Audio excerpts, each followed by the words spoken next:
Namaste, Dandavat Pranam. By the instruction and grace of our spiritual master, Om Vishnupad, Paramahamsa Sripad Bhakti Madhava Puri Maharaj, we are here reading Srimad Bhagavatam, Om Namo Bhagavate Vasudevaya. Canto 4, the creation of the fourth order. We're starting Canto 4 today on the very auspicious day of Gora Purnima, the appearance of Sri Krishna Chaitanya Mahaprabhu in this world. So chapter 1, the genealogical table of the daughters of Manu. Text 1. Maitreya uvacha manostu saturupayam tishra kanyascha jagire akutir devahutischa prashutir iti vishruta. Sri Maitreya said, Svayambhuva Manu begot 3 daughters in his wife, Satarupa, and the daughters' names were Akuti, Devahuti, and Prashuti. Purport. First of all, let us offer our respectful obeisances unto our spiritual master, Om Vishnupad Sri Srimad Bhaktisiddhanta Saraswati Goswami Prabhupada, by whose order I am engaged in this Herculean task of writing commentary on the Srimad Bhagavatam as the Bhaktivedanta purports. By his grace, we have finished 3 cantos already, and we are just trying to begin the 4th canto. By his divine grace, let us offer our respectful obeisances unto Lord Chaitanya, who began this Krishna consciousness movement of the Bhagavat Dharma 500 years ago. And through his grace, let us offer our obeisances to the 6 Goswamis. And then let us offer our obeisances to Radha and Krishna, the spiritual couple who enjoy eternally in Vrindavan with their cowherd boys and damsels in Vrajabhumi. Let us also offer our respectful obeisances to all the devotees and eternal servitors of the Supreme Lord. In this 4th canto of Srimad Bhagavatam, there are 31 chapters, and all these chapters describe the secondary creation by Brahma and the Manus. The Supreme Lord himself does the real creation by agitating his material energy, and then by his order, Brahma, the first living creature in the universe, attempts to create the different planetary entities who work perpetually under the order of the Supreme Lord. In the 1st chapter of this 4th canto, there are descriptions of the 3 daughters of Svayambhuva Manu and their descendants. The next 6 chapters describe the sacrifice performed by King Daksha and how it was spoiled. Thereafter, the activities of Maharaj Dhruva are described in 5 chapters. Then in 11 chapters, the activities of King Prithu are described. And the next 8 chapters are devoted to the activities of the Pracheta kings. As described in the 1st verse of this chapter, Svayambhuva Manu had 3 daughters, named Akuti, Devahuti, and Prashuti.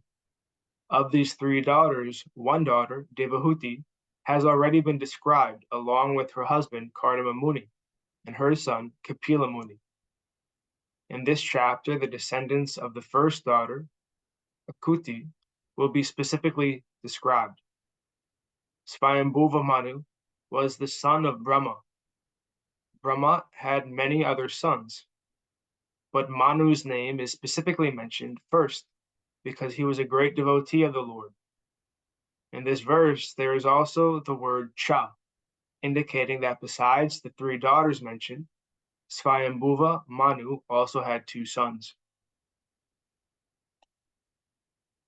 Text 2. Akutim ruchaye pradat api bratratmatim nripa putrika dharmam ashritya satarupanu modita.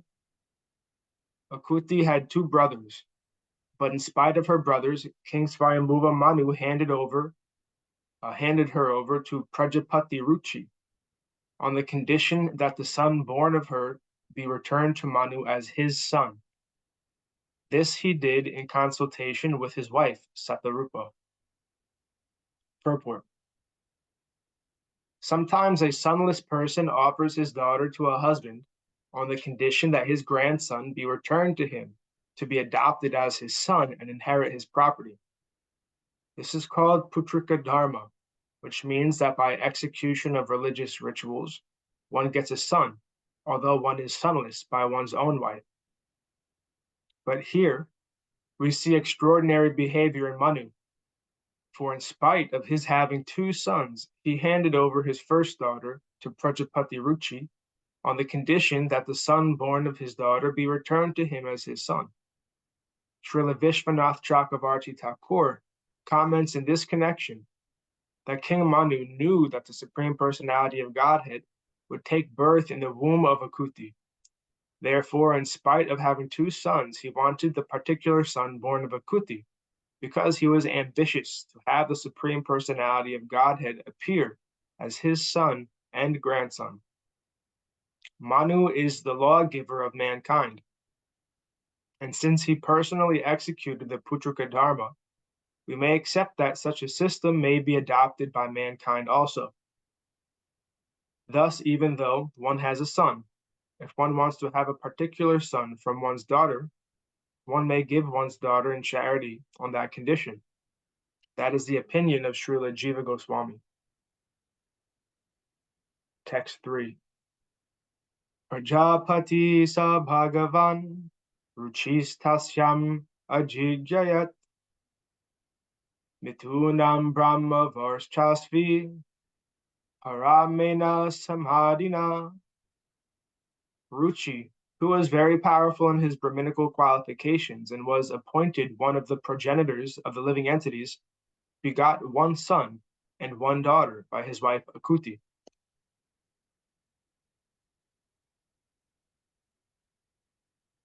The word Brahma, this is the purport. The word Brahma Varchasvi is very significant. Ruchi was a Brahmana, and he executed the Brahminical duties very rigidly. As stated in Bhagavad Gita, the Brahminical qualifications are control of the senses, control of the mind, cleanliness without and within, development of spiritual and material knowledge, simplicity, truthfulness, faith in the Supreme Personality of Godhead, etc. There are many qualities which indicate a Brahminical personality, and it is understood that Ruchi followed the Brahminical principles rigidly. Therefore, he is specifically mentioned as Brahma Varchasvi. One who is born of a Brahmana father but does not act as a Brahmana is called in Vedic language a Brahma Bandhu, and is calculated to be on the level of Sudras and women. Thus, in the Bhagavatam, we find that Mahabharata was specifically compiled by Vyasadeva for the Stri Sudra Brahma Bandhu. Stri means women, Sudra means the lower class of civilized human society, and Brahma Bandhu means persons who are born in the families of Brahmanas, but do not follow the rules and regulations carefully. All of these three classes are called less intelligent. They have no access to the study of the Vedas, which are specifically meant for persons who have acquired Brahminical qualifications. This restriction is based not upon any sectarian distinction, but upon qualification. The Vedic literatures cannot be understood unless one has developed the Brahminical qualifications. It is regrettable, therefore, that persons who have no Brahminical qualifications and have never been trained under a bona fide spiritual master, nevertheless comment on Vedic literatures like Srimad Bhagavatam and other Puranas. For such persons cannot deliver their real message.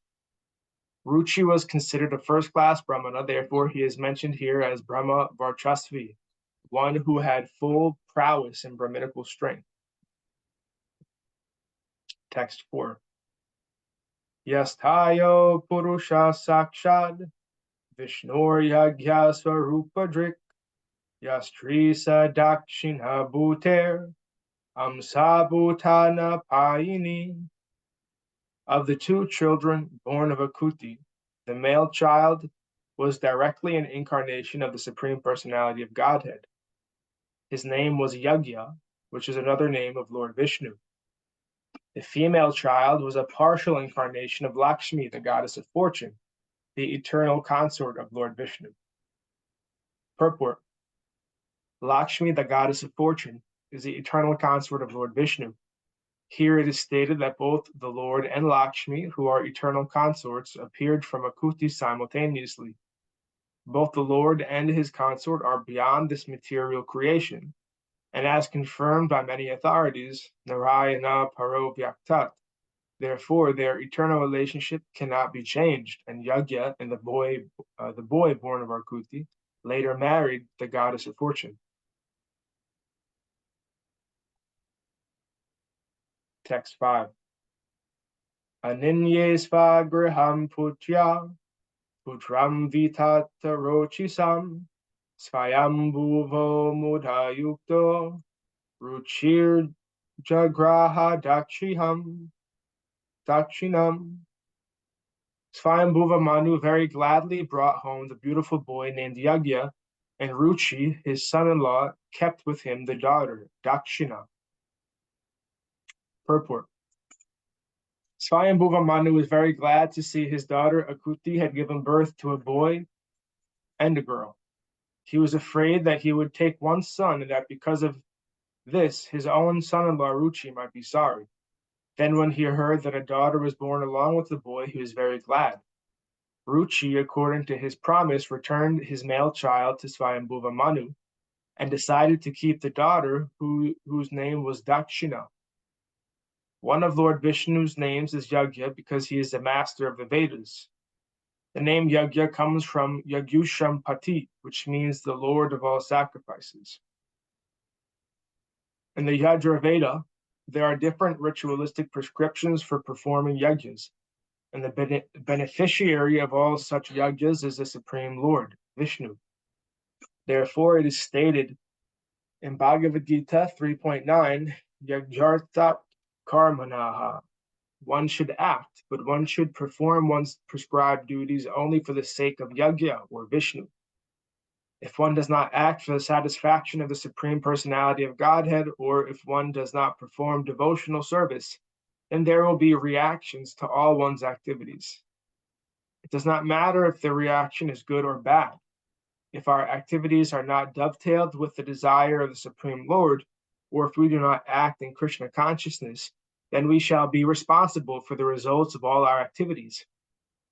There is always a reaction to every kind of action, but if actions are performed for yagya, there is no reaction.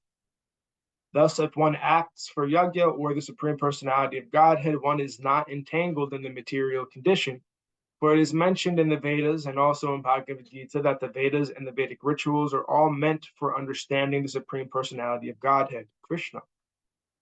From the very beginning, one should try to act in Krishna consciousness. That will free one from the reactions of material activities. Text 6.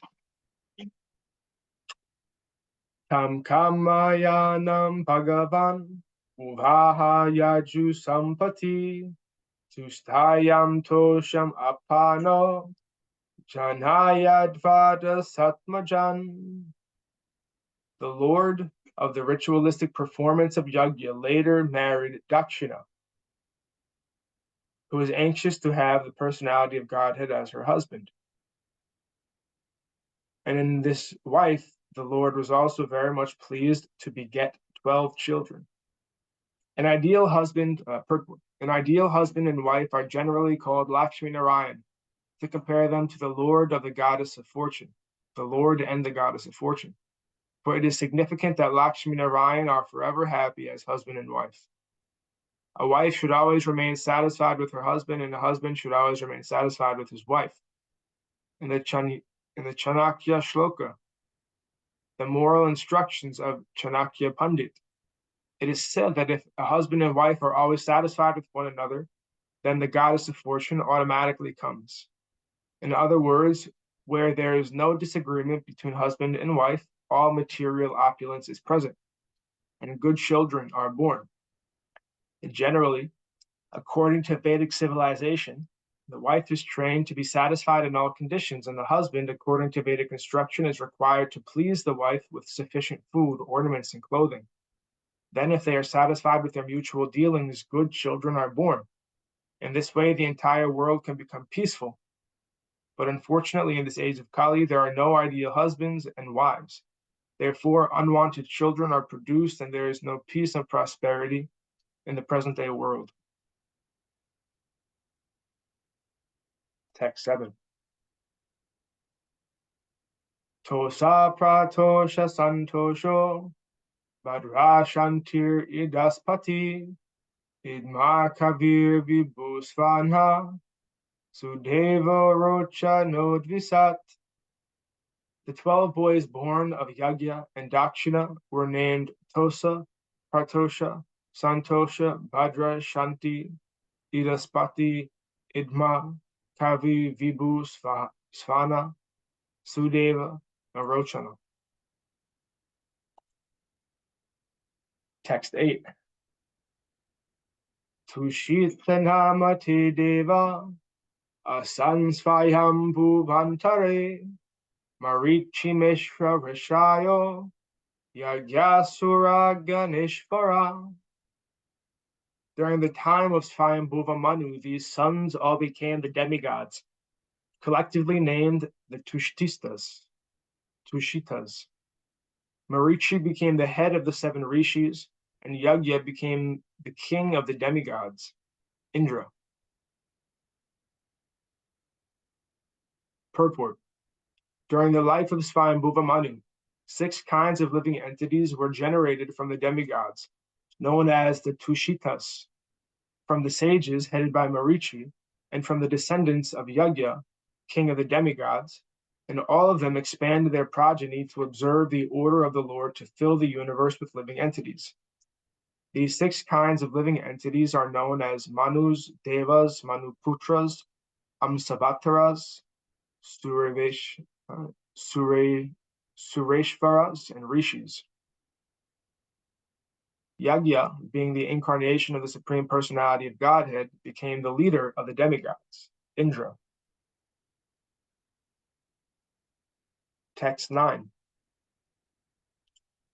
Priyavrato Tanapado, Manu Putro Mahojaso, Tadputra Pautra Naptritnam, Anuvratam Tad Antaram. Swayambhuva Manu's 2 sons, Priyavrata and Uttanapad, became very powerful kings, and their sons and grandsons spread all over the 3 worlds during that period. Text 10. Devahutim adattata, Kardamayatma jamanu, Tatsambhanti Shruta Prayam, Bhavata Gadato Mama. My dear son, Swayambhuva Manu handed over his very dear daughter Devahuti to Kardama Muni. I have already spoken to you about them, and you have heard about them almost in full. Text 11. Dakshaya Brahmaputraya, Prashutim Bhagavan Manu, Prayachadyat Krita Sargas, Trilokyam Vittato Mahan. Swayambhuva Manu handed over his daughter Prashuti to the son of Brahma named Daksha, who was also one of the progenitors of the living entities. The descendants of Daksha are spread throughout the 3 worlds.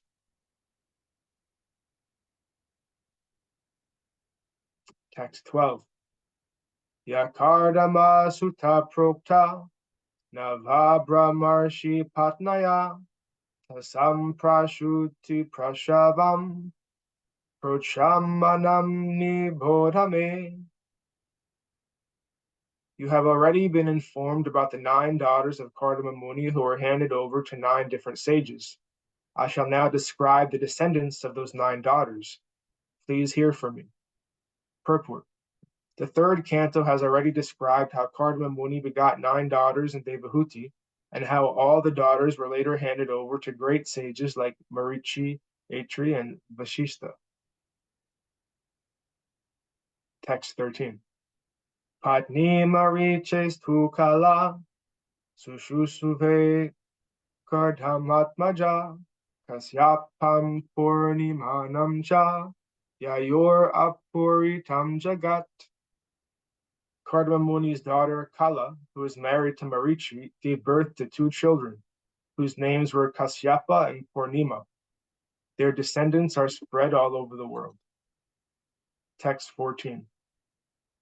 Purnima Sutta Virajam Vishvagam Cha Paranata Devakulyam Hare Pada Sochadya Bhutsaridiva. My dear Vidura, the 2 sons, Kasyapa and Purnima. My dear Vidura, of the 2 sons, Kasyapa and Purnima, Purnima begot 3 children, namely Viraja, Vishbhaga, and Devakulya. Of these 3, Devakulya was the water which washed the lotus feet of the personality of Godhead and which later on transformed into the Ganges of the heavenly planets. Purport. Of the 2 sons, Kasyapa and Purnima, herein Purnima's descendants are described.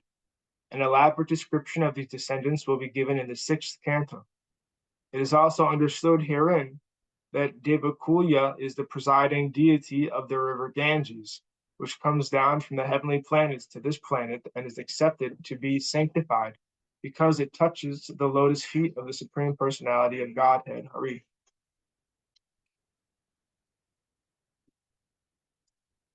Okay, and thus ends our reading for today. We'll continue from text 15 on Wednesday. Jai Vishnupad Paramahamsa Sripad Bhakti Madhava Puri Maharaj Ki Jai. Jai Srila Prabhupada, Srila Guru Maharaj, Srila Gurudev, Srila Acharya Dev, Srila Santa Maharaj Ki Jai.